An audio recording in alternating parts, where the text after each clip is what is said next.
est-ce qu'il est nécessaire de croire aux guides, aux anges gardiens et aux vies antérieures pour travailler avec l'hypnose spirituelle? La réponse, c'est non.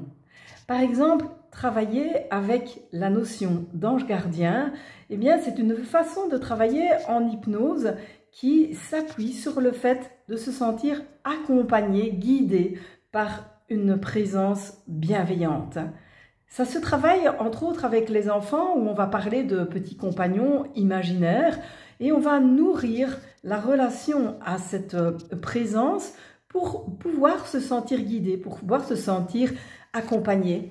En fait, c'est une autre façon de travailler sur la confiance en soi et sur l'intuition. Ça peut être le cas pour les anges gardiens, pour les guides.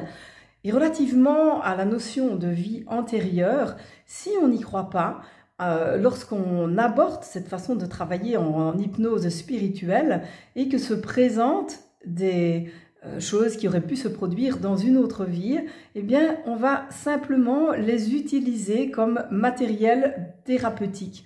On va leur donner du sens, on va donner du sens au passé, toujours avec une volonté de construire plus posément et plus positivement son présent et son futur. Donc ce sont des outils imaginaires et peu importe que l'on y croit ou que l'on n'y croit pas. En tout cas, l'idée c'est de rentrer dans une dimension qui soit autre pour amener une sorte de lâcher prise, de confiance dans autre chose, une autre dimension de soi, une dimension inconnue de soi. Donc voilà, peut-être que vous aurez envie de vous ouvrir à ce type de pratique, l'hypnose spirituelle, quelles que soient vos croyances, tant que vous croyez en vous et que vous avez envie de croire davantage en vous.